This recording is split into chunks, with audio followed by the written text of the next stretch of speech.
Hello and welcome to For Fox's Sake. Welcome to the big show with myself, Pete Selby. And we are live. So if you are watching live, do get in contact via Facebook, via YouTube, or via X. However you're watching, get in contact. We're talking all things Leicester. We're talking big changes at Leicester this week.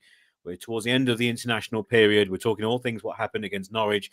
And we'll have the preview with Rob Hayes talking all things Stoke City at the weekend. So lots to get through. First thing to do is to remind everyone about our fabulous competition. If you want to win a Leicester City shirt of your choice, it could be a retro shirt. So I've got a retro shirt on. It could be one of the new shirts. Whatever you want, you can win that. And to do so, all you have to do is make sure you follow us on YouTube. Make sure you're a subscriber for free on YouTube. And that's you. It could be yourself. But then what about the wife? What about the husband? What about the kids? If they've got accounts on YouTube, they can always follow us as well, and you get multiple entries. And as I said before, if you do win and you want a child shirt and you want the shorts and socks, etc. as well, that's absolutely fine. The draw is live on the 7th of December, and make sure you enter. And again, to enter, it's dead easy. Just follow us on YouTube. Big hello to everyone watching live. If you're watching or you're listening, remember you can listen audibly as well, wherever you get your podcasts. Apple, Spotify, etc., SoundCloud. You can listen to every single show we do here on For Fox's Sake. We have Sam and we have Joe, and we have lots to talk about as well. Where do we start? It's been a very busy international period with the changes being made at board level, with Top saying something to the supporters, looking down the barrel of the camera, wasn't he, straight at everyone, even though it was done by the in-house Leicester City PR team, marketing team, etc. There was a few people grumbling mainly at that. But overall, Sam, how do you feel at the moment regarding those changes to Leicester at board level? I've said in the bio of the episode itself, sweeping changes, and they are, because we've got Rudkin no longer director of football. He's gone upstairs, and then we need a new director of football. We knew that we need a new CEO anyway, or to replace Susan Whelan. So essentially, apart from the chairman, the actual two biggest positions at a football club are still open. So that is a big issue. And then they turn around and say we're going to have a new technical officer, which essentially is the director of football. Let's get it right in all but name. But Sam, what did you reckon when those announcements were made? Great. I mean, that's exactly what we've been calling for. I think it would be a little churlish to nitpick at this point. Obviously, there's still a lot of wait and see. You know, nothing really has materialized, but you know, we've been shouting from the terraces, Rudkin out, and more transparency and more communication from the club. That's exactly what we got. Great. Yeah, it is, isn't it? I can understand why people were saying regarding the fact that it was Leicester City's own in-house channel who were asking the questions. There wasn't anything from outlets like this, the BBC, etc., or Sky or whoever, directly asking questions to the top. I don't think many people would have expected that, but I think if you want to basically make an announcement like this, because it wasn't just the announcement, Joe, about, oh, by the way, John Rudkin's going upstairs and we're going to have a new X, Y, and Z. It was looking at, again, down, that's what I got, straight down the camera, looking at us, Leicester City fans, saying, don't worry, I'm here, I'm in control. I also, mainly, I want to be here as well. And as much as some people are King Power out, the fact is he does own the club. He does own the club. King Power own the club. So if he wants to do it, and this will be the first time that Top's been able to bring in his people, because all the way through his tenureship as chairman, he's had those positions filled, and it has become stale, as we know.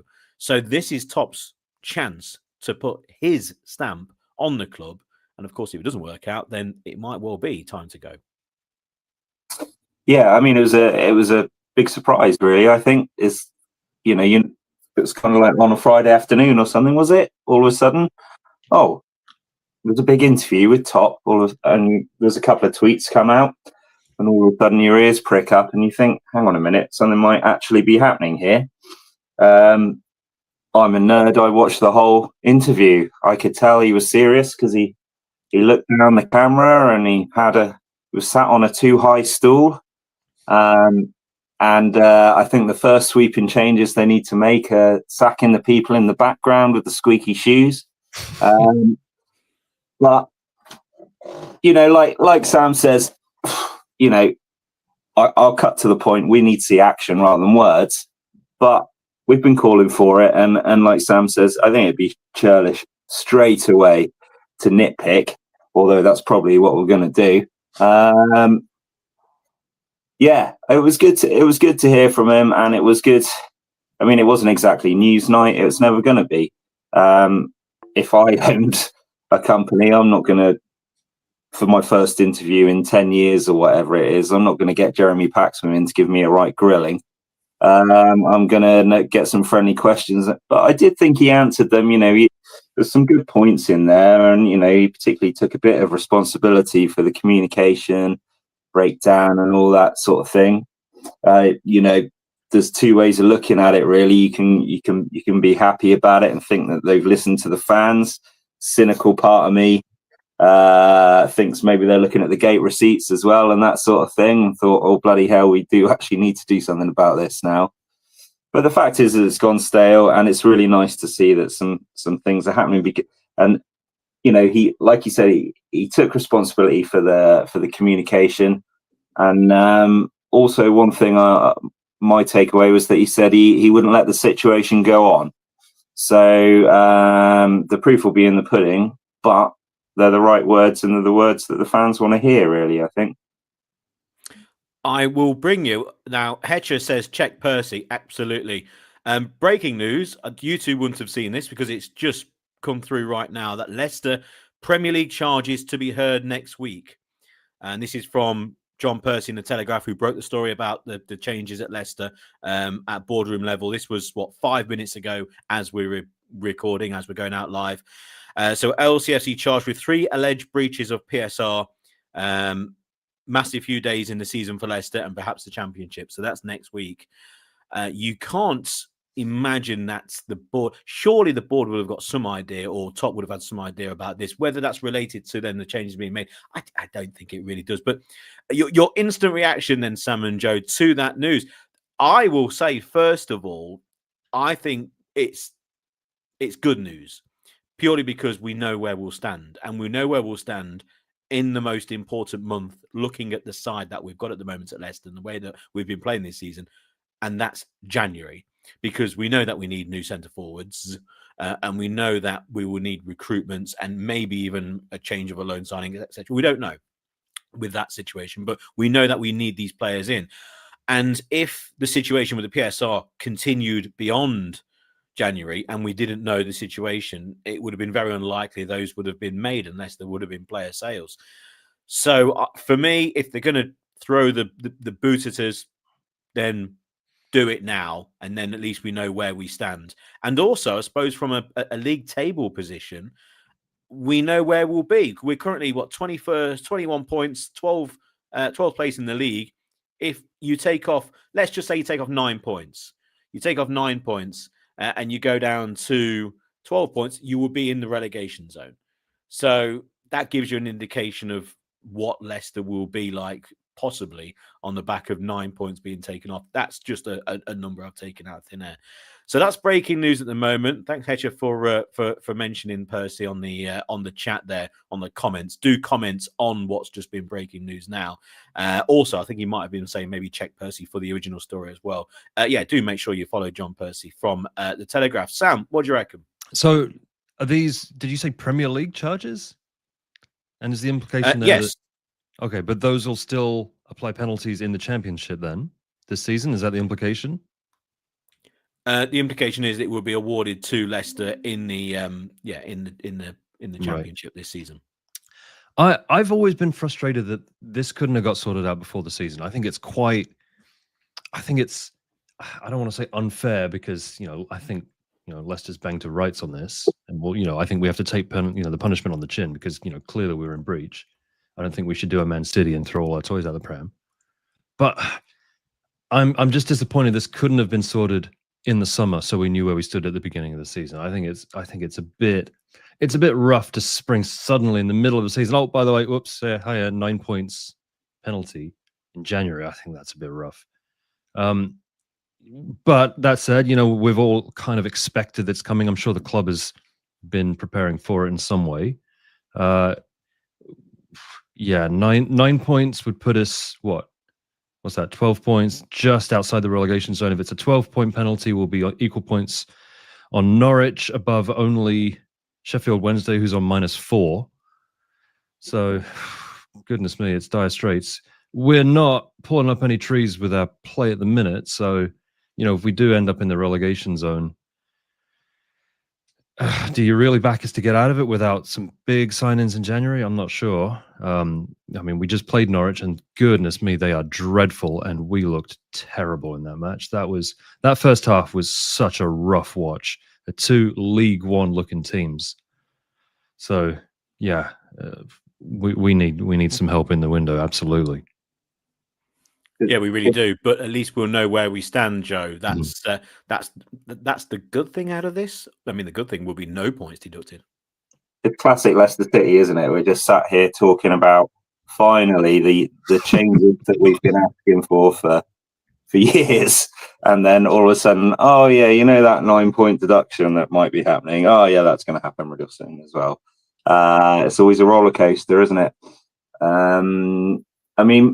Yeah, I think the only way to look at it is the way you've said, Pete. Otherwise, we're just gonna, it's just going down a spiral of of depression, really, about what Leicester are going to do this season. We've here on the For Fox's Sake podcast, we've got James's prediction at the beginning of the season that we'd get relegated, and as the weeks go on, it seems to get closer and closer. But I mean, would that, if that does mean a 9-point deduction, that's a heavy one, isn't it? Presumably that means that we've really been quite naughty on the PSR front. Does that mean that once that's out the way, we're suddenly going to go and spend on a striker and some decent defenders and all that sort of thing in January? I'd like to think we would.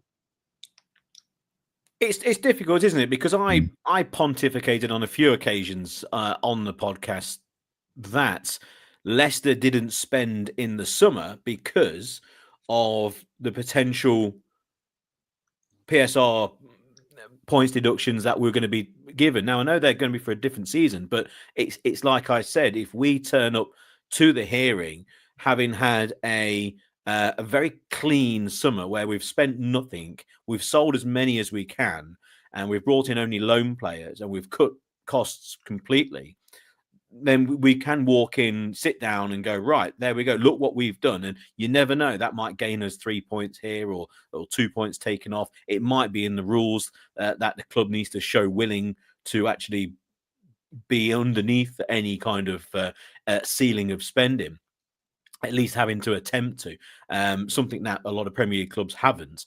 So at least Leicester have done that. And that's what I was thinking along those wavelengths, because then if we did turn up and say straight away, we look at us, we've gone and bought a new centre forward for 15 million quid. We've broken the rules on a couple of seasons. We've sold players, yes, but we're still spending money, not left, right, and centre, but we are still spending money. That might not look very good. And of course, they're out for us because we've won court cases against them already. Now, that could be complete nonsense, but that's an angle which does have a resemblance of possibility for me.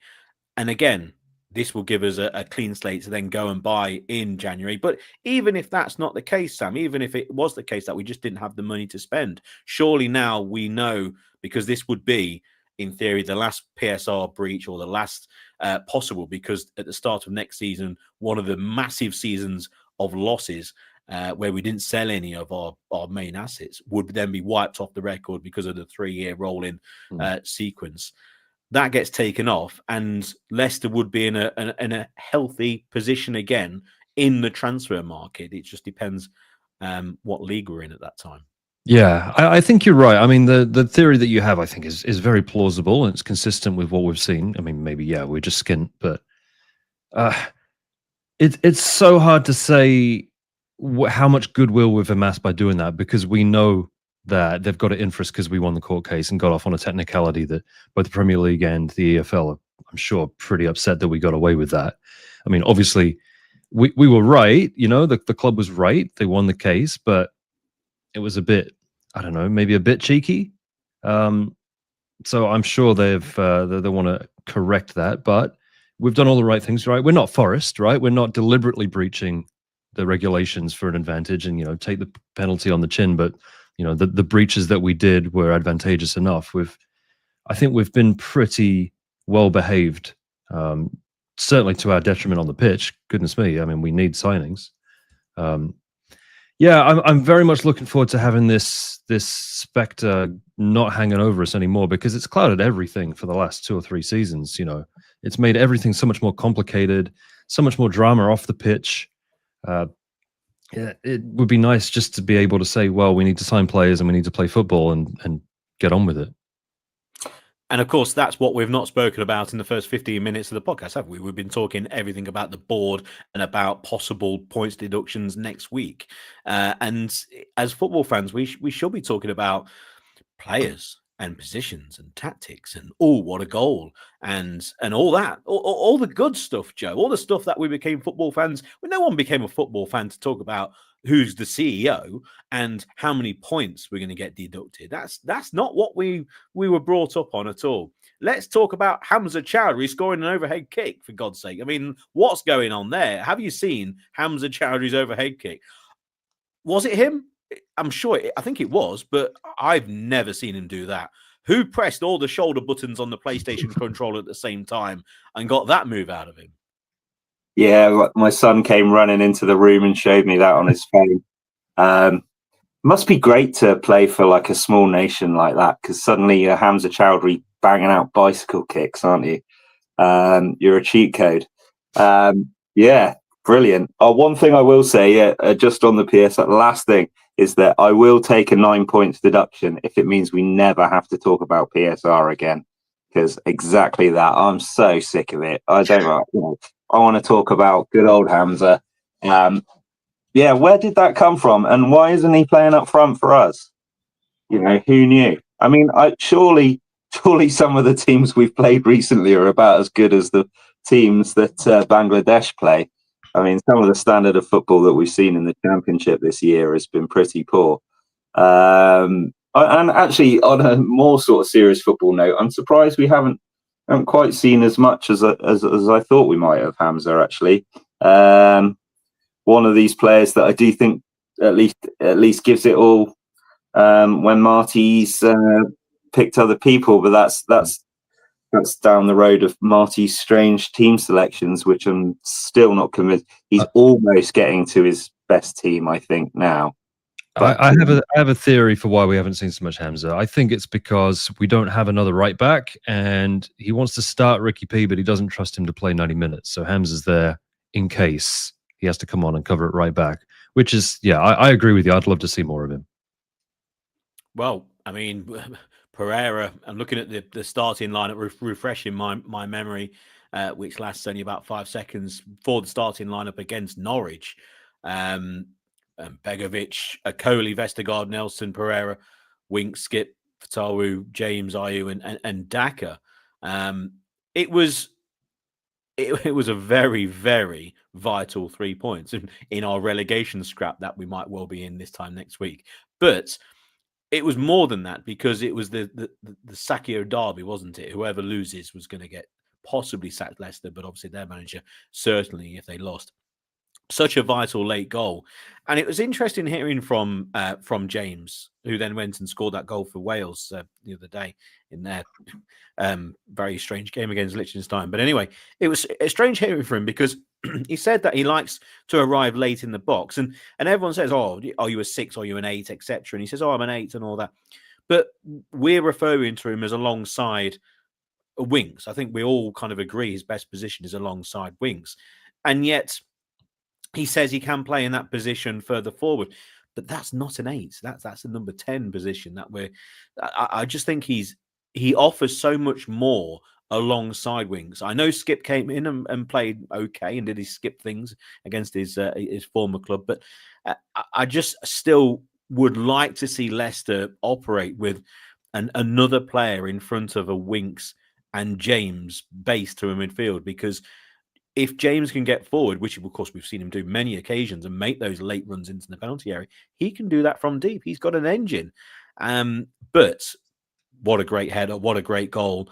And celebrations which you do look back on, and you never want to crown something straight away as going, this is the turning point of the season. Everything's going to be A-OK. It's all fine. And you're sitting there with a big fire behind you. You don't want that to ever happen. You don't want to declare that straight away. But we are a Leicester City podcast. We are fans, and we're probably going to do that. The celebrations were great. Great to see players really getting involved in celebrations. The Winks, the likes of Patson Daka, and those on the bench as well, who came running on as well. Walt Vass was involved, who was on the field late on as well. It was great to see, and then great to see the away fans, which we may come on to as well, who were there at Carrow Road with the players, because again, what you said, Joe, is like, we go to watch football. We're not too bothered about what happens off the pitch unless it's a complete calamity. So even though the season hasn't been great, and we've seen it many times with Leicester and many times with every single club will have it, where you score a late winner and you instantly forget where you really are in the league. And you're just delighted because you've scored a last-minute winner, and you go over and you give the big celebration with the players who come over and try and hopefully do the same, and they did that. And you maybe forget about Walt Vass and what's happened in the past. You maybe forget about Patson Daka and the fact that he hasn't scored since the King's been on the throne. It's you forget that. You're just overjoyed of a late winner. Doesn't matter whether you're 8 years old, jumpers for goalposts, or whether you're following Leicester down at Carrow Road after what's been a pretty miserable season so far.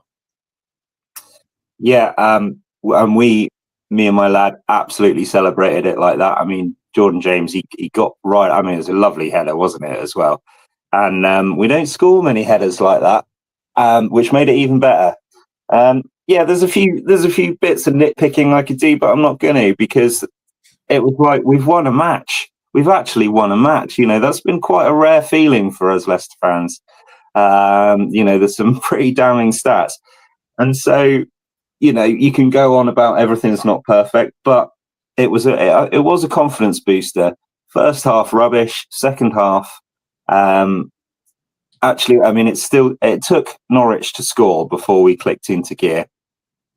And for me, the difference maker was Bobby Reid. He came on and had one of his best performances. For me, I want to see him in the 10. Funny player for us so far. He's had some good moments, but then he's had these injuries where he just hasn't really got going, which can be said for a lot of players. But he sort of, when you think of him like Jordan Ayew, just because they almost sort of came at the same time and everything like that. But I think he's got a bit more to offer in front of goal. He was putting Fatawu through nicely. Took his goal really well. One of the few people in the team, I think, that you could actually sort of depend on to take a chance that he should. And so, yeah, I'd like to see more of him, really. Particularly, you know, at this level, he could be pretty good for us. Ramsey's out for, what is it, 6 weeks, something like that? I don't know, and at least another month. So I think he deserves a good shout, actually, for that. Like I say, he took his goal really well, and hopefully gets a bit of a run inside. Yeah, I completely agree. And Sam, you're nodding away. I presume you think Bobby Decordova-Reid deserves that starting role. Yeah, I really pleasantly surprised with Bobby Reid. I just, I mean, I assumed, because, you know, he was pretty poor in the Prem. Everyone was last year. I just assumed, oh, here we go, another has-been that's cashing his paycheck and just going to phone it in. It's not been that at all. I mean, yeah, he's struggled with injuries a bit, but every time he's played, I think he's been really, really good. He's been effective. I mean, maybe this is his level now, but yeah, I think he's done absolutely everything to start in that 10, especially with Ramsey out. I mean, Ramsey, we just don't know how long, and you know, you don't know what the details are of loans and whether if it's a long-term injury, whether the player can go back, and then you're looking in January, etc. We shall see. And also with Carranza as well, whether that's a permanent year, or you can say, look, it's not really worked out. Let's send them back. But we'll cross that hurdle when it comes to January, if indeed that we can. It wasn't great, was it? Just a word on what happened in the away end with the chants regarding Rudkin, etc. Now, obviously, that was done. All those interviews that we spoke about already on the show, and if you're watching live, good afternoon, welcome to For Fox's Sake. But also, you can watch back. Make sure you follow us on YouTube. You can watch back to the live stream, but also there will be the recorded version you can watch in your own time as well. Do make sure you follow us on YouTube, because if you want to enter our competition to win a Leicester City shirt of your choice, maybe a retro one, maybe the new ones, then do follow us on YouTube. That's all you have to do. Click follow, click subscribe on there, and it means you're in to the live draw on the 9th of December. Great Christmas present, eh? So do make sure you follow us there. But if you do listen back to the start of the show, we were talking about, obviously, the changes made in the interview with Top, etc. Now, that was recorded before the game against Norwich. So all that happened in the away, and with the chance about Rudkin, etc. and Top, that's really... it's strange, because when they happened... you kind of look at it and go, there's an first of all, this is completely my opinion. There's an awful lot of people who will sit there and they will read what was sung, and they will look at it and go, that's terrible. It shouldn't happen. Naughty, naughty. Don't like it. Right. I think that's a completely sane point. That's a very valid point, and I completely agree with that. But also there'll be those people who go, that is a disgrace. And how has it got to the stage where this is happening? This is absolutely abhorrent. Now, those people may have never, and again, if this is the case, because maybe you're living elsewhere, or maybe it's just a financial thing, or maybe you just can't get, maybe you don't go to the football and you haven't been in the away end. But these things happen, in my opinion. It shouldn't have happened. It shouldn't have. It's not a great thing to sing at all. But it happened, and hopefully, because of the response, that those supporters involved won't sing that song again. Obviously, now players, people have been moved upstairs, etc. That's the word, and moved on from their position. So essentially, they've kind of got what they wanted, and what I think everyone wanted. So it's a little bit of an awkward situation, because I'm not saying that the people who sang those songs, you can understand why, but they've basically gone down to Norwich, had a good time, few beers, and maybe a small minority started singing that, and then the rest got carried away, and then actually on reflection go, do you know what, next time that happens, I'm probably not going to do that. But yeah, I'm not going to sit here and go, what an absolute disgrace, it should never happen again, we are a terrible football club, all those people should be thoroughly ashamed with themselves. I'm going to sit here and go, I think people are sensible enough to understand it wasn't a great thing that happened, and I don't want to hear it again personally, and I don't think it will. But I'm not just going to go over the top and say it was an absolutely huge thing. It was a one-off thing, hopefully. Now, if it does continue, I think we will have a problem. Yeah, I think that's the thing. You can give the benefit of the doubt. If it becomes regular, then that's pretty unpleasant. And yeah, that's, I think, not the club that we want to be. But I think you're right. I think just people getting carried away, and also just it's not to justify it, but the fans have been expressing their displeasure with things for a long time, with no changes and no communication. I think it's understandable. I'm not condoning, but it's understandable why those chants would escalate in severity. I absolutely agree. I'm not pearl clutching at all. I agree. Things happen. It happened. Let's just hopefully it never happens again. Mm-hmm.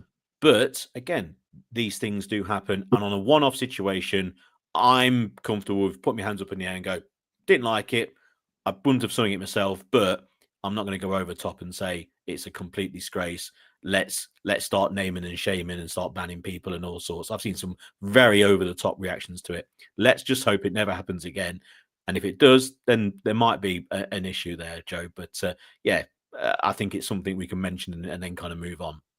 I just feel like the narrative slightly changed, because when I heard about it, It's like, yeah, all right, don't be a dickhead and don't shout anything that's over the top. Everyone knows that. We all know that. If you're going to be an adult, but we also all knew. I was thinking to myself on that first time, yeah, but the club have to take some responsibility for the fact of letting it get to this point where people are so pissed off that they're having a shout whatever just to feel like they're going to get some attention, because God knows everyone have tried everything else over the years, banners and all the rest of it. You can't, in any walk of life, if you keep getting ignored and something's not right, you can't. There comes a point where you can't just keep going, excuse me, please would you sort that out, and again, don't be a dickhead, don't start shouting horrible stuff, but at the same time, my initial feelings were that the club takes some responsibility.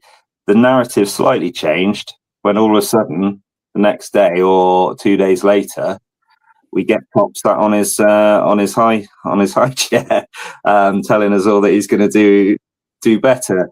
So yeah, you would like to think it slightly puts to. I don't think the fans need to stop asking for change and asking for things better. I mean, interestingly, I just yesterday got tickets for the Bristol away match in a couple of weeks, and I just wonder what, it makes me think, 3 weeks time, depending on results and that sort of thing. Again, now we've got news of the points deduction coming in. I wonder what we'll be shouting at in that away end. Only time will tell. But yeah, I think the narrative. Here's a hypothetical question for you. If, let's say 2 months ago, Top had come out and said, all the Rudkin out stuff. If he'd come out 2 months ago and said, look, under Rudkin's watch, we've won 2 championships, a Premier League and FA Cup, Community Shield and quarterfinals of the Champions League. He's my boy, ain't going nowhere. Do you think the death threat chance would still have happened? I think I get your the question, but it's just like if they'd said anything in the last 5 years, just anything at all, apart from the occasional program notes, which have basically boiled down to don't say horrible things, you're hurting my feelings sometimes, which was just silly. If they just said anything. And yeah, the perfect timing, of course, would have been the summer. They should have done all this in the summer. Absolutely, yes. It's so obvious. It does make you wonder, because when Top mentioned when he was doing his interview, etc., the one thing that came out of it for me, and the only thing I really wanted, and I said this already, that I just wanted Top to turn around and go, I want to be here. I want to do this. I've got no problem with Top turning around to Leicester supporters and saying, oh, by the way, when his dad dies, I didn't know how to run a football club. So basically everything was all in position. So we just kind of coasted along, and then it's just kind of got out of hand. And things have kind of fallen apart. So now we're going to refresh things. So-and-so's moving upstairs, X, Y, and Z. I'm bringing a whole new, this is now me taking control. I get that. It shouldn't have got to that stage. Obviously, with what might happen next week with PSR, etc., shouldn't happen. All that, it shouldn't have happened, especially with those people. And it's difficult because, yes, Susan Whelan and John Rudkin were there and were instrumental parts of all the success. But also, they were there on the downfall as well. So what were they doing? Were they putting their feet up on the desk and looking at the trophies and forgetting actually the flashing lights on the laptop in front of them? Was that the case? But if that's the case, then they should be criticised as much as everyone else on the field as well as Top. But also, was it a case of them maybe saying to Top, hang on, this needs to happen, and nothing's coming from above, etc. Maybe other people in the football club who weren't in the right position and it should have been moved on. Maybe they might turn around in the future when they've left the club, especially with Susan Whelan, although she's still going to be with King Power, so it's not going to be the case. And John Rudkin's gone upstairs, so it might be an awful long time before anything does come out. They might turn around and go, do you know what? We wanted X, Y, and Z, and we ended up getting A, B, and C, and they would turn out to be terrible. And there could be a lot more to it. we just don't know, do we? But I just want Top to turn around, and he's done that, to say, I want to be here. The money's fine. Don't worry, everyone. We're going to bring in a new team. And sometimes it doesn't work out. Maybe the new director of football, technical officer, whatever nonsense that is, director of football, maybe that won't be, maybe they won't be the greatest person in the world and we buy a load of duff players. Maybe, and this is quite important as well, they don't get on with Marty Fuentes, because you've got a manager in. How many times have we seen a football club bring in a new chairman, a new chairman takes over at a football club and put their arm around the manager and say, yeah, this is my guy, this is my boy. And then 4 months later, he's gone. Now, I know this is not a new chairman, but this is a director of football who's going to be working very, very closely with Marty Fuentes. So if they don't get on, if they want someone else in, it could well be that that the manager's looking around going, hang on, this is not the football club that I joined. And we could be having a new manager a little bit sooner than possibly results warrant. Although we were a 92nd minute goal from drawing away at Norwich, and just shows you the fine line of football, Sam, doesn't it? That last minute goal, all of a sudden, I think it's rosy. If we lost that game, we could be sitting here doing an episode on possibly who's the next Leicester City manager. And we could be sitting here going, we want a new Leicester City manager. Yeah. I mean, it really, the game changed when Norwich decided to stop playing football and try to defend a 1-0 lead. If they'd kept playing the way they were, would we have won? I'm not sure we would. Yeah, I think if we got in a new director of football who had strong opinions and wanted a new manager, great, actually. I'm absolutely fine with that. I've got, I think Marty's doing an okay job with a pretty average squad. He's not doing a great job.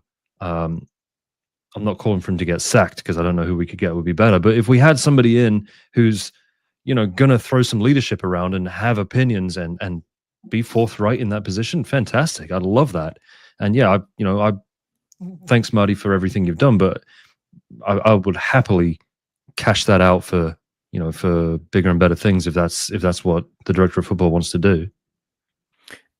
I agree. I mean, you might get someone coming in, and this is, well, it might be what happens, but who knows? You could bring in someone in the next couple of weeks, Joe, who takes a look at the squad and knows already with what we need and says, right, we've got actually a budget now of, however million. I can bring in X, Y, and Z, 3 players here. I can bring them in, and Marty can turn around and go, well, actually, that's not what I want.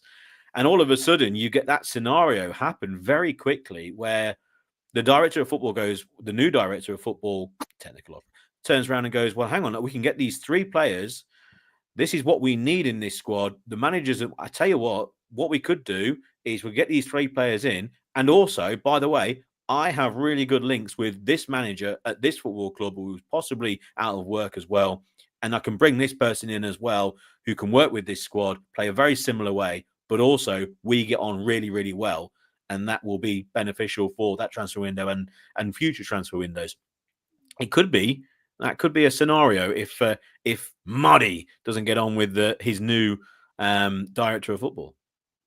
Well, I mean, I was thinking on a similar vein the other day, and actually it occurred to me what I'd really like to see, particularly with this sort of change of leadership and stuff, is us to sort of go, is risky the right word? I don't know.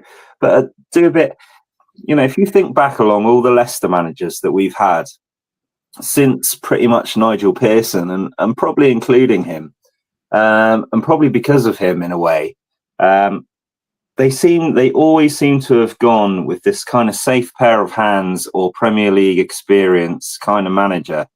I'm not sure how, even down to like Ranieri, he at the time he wasn't particularly glamorous. Of course, he's a legend for us because of what he's done. But you look through it, then there's Claude Puel. Even Enzo. It was kind of obvious that he's going to come and he's going to play this passing football and stuff like that. We're very rarely, getting these guys in like Bournemouth and Brighton are doing. Plucking someone out of a different division who's got brand new ideas and everything like that. This obsession that it's always really confusing. Like the leadership, the board or whatever seems to just be stuck on this way. Which, truth be told, this kind of Pep Guardiola stuff. He's changed. It's going out of fashion. Forward thinking is what I'm looking for. The words I'm looking for. You really want to see some energy coming into the club now. Not just another guy. We're always associated with these same. What we had, Steve Cooper, and it's just like, come on, let's just find somebody that is gonna build a team. Has got fresh ideas about the way football should be played. Is really, all this kind of stuff. Do I feel like Marty's really like that? Not really. I feel like it's more of the same. I'd really like to see a fresh approach with everything, really, and the approach to managers that we've had for the last 10 years. Let's try something a little bit different, I think. I would as well, and I think the proof will be in the signings, really, because if you look at the signings that Leicester have made from where it all kind of went wrong, all of a sudden your Vestergaard, etc., came in, and you look at those players, and you look at the one or two signings that we made with Enzo, and you can't help but think that they were Enzo signings. And there was a thing the other day on about on Blue Tinted where they mentioned about hot takes, and someone mentioned about and my hot take is always Leicester would have stayed up with Enzo Maresca, because we would have signed we wouldn't have signed anyone who we signed. We would have spent the money completely differently. He would have brought in loads of different players and maybe kept one or two who went, and we would have played the same. It would have been a completely different team, completely different atmosphere. Everything would have been different, and I think they probably would have stayed up. And so I agree with you, Joe. Like the new director of football needs to exploit areas of the world that we don't have links with, or we haven't really exploited. We need to bring in the age of players, completely different to what we've done in the last 3 or 4 or 5 years. But also, I mean, you look at obviously Jordan James. We know obviously he's on loan, but that sort of player. You look at Brighton and you look at Bournemouth and you look at the age of when they bring players in, and they fill their squad with, and I know they've got Premier League money, but they may make signings for 8.9 million, 7.6, 13.2. And you might not see them for 18 months or for a year. And then all of a sudden they get starts in the team. And then you realize, actually, next thing you know, they're in your FPL team. And then all of a sudden they're off to Real Madrid for 80 million or whatever. And they will buy so many of these players. And with Leicester and their setup and with the facilities that we have now, that's the angle I'd love Leicester to go down and bring in multiple of these players from different places in the world. It could also be homegrown players as well, or British-based players like James, and come and say, right, you maybe have fallen off the wagon somewhere, like we did in the Championship with Nigel Pearson. You've been at big clubs before, and it's not quite worked out. Kasper Schmeichel, Danny Drinkwater, etc. Come here, come to Leicester, and this is where you can flourish, and look at all of our facilities, etc. And also be that very attractive club, which Leicester are, for players to come from around the world. Obviously, Brighton have fantastic links in South America. I mean, when, if any, have we signed a young player from South America? Brazil, for example, it's been Tete. I mean, oh my God, there's so many areas in the world where we can get players from that other clubs have managed to do that. And I look at our director of football and I look at the success they've had, brilliant success. But then you look at the players that they've brought, and I'm not saying it's been an obvious thing to buy, but James Maddison was quite an obvious buy. Yuri Tillemans was brought in by Club Hoel and then made permanent. You go through the signings. Yes, there's been some fantastic ones who we know. And of course, Steve Walsh, when he was director of football back in the mid-2010s, that's when you Vardy's, etc. And of course, N'Golo Kante as well. So, and Riyad Mahrez. So when you look at the signings, I would like to go down a little bit more of that avenue, please, rather than what we've experienced over the last 3 or 4 years. Yeah, I totally agree. I think that something that goes along with that is that you need this culture of the players being hungry. I think we've not got that at the minute. We've got a lot of complacent players in the squad. I mean, it doesn't look like they're super hungry. And, if you're going to bring in these players that you're going to take a bit of a risk on, or you're going to give a second chance to, there has to be this feeling within the club that you are going to strive. If you're playing for the under 23s, even you're playing just a training, you are doing everything you can to get into that first team, to be a better player, to work on the things the manager's telling you need to improve. I'm not sure we have that at the minute. I think without that, bringing in those, those ones for the future signings, I think is just a waste. You're never going to realize that potential. And we've got the setup, we've got the training facilities, we've got everything there. One of the criticisms that we saw, I know Matt Piper said this as soon as Seagrave opened, or I guess a year after Seagrave opened, the players would think they've made it. It's, they put the feet up like, wow, look at this. Brilliant. We're in a hotel. Like, I don't have to try anymore. We've already got it. We're there. That's something that really needs to be addressed, I think, in order to make the most out of those signings. And we know we've got the youth set up, Joe, but we don't know how many points we're going to be possibly deducted. Bilal says be lucky if it's only 9 points. Bilal, and excuse me. When I mention that, if we do get points deducted and it becomes apparent as we go through the season that we are going to be more looking behind us rather than in front, and playoffs are maybe going to be beyond us, and we're going to be a mid-table side, then of course, excuse me, then of course the attention turns to the summer, and we've got a whole host of players who are going to be leaving because it's the end of their contract. A load of players. The wage bill will just completely collapse, which is good news.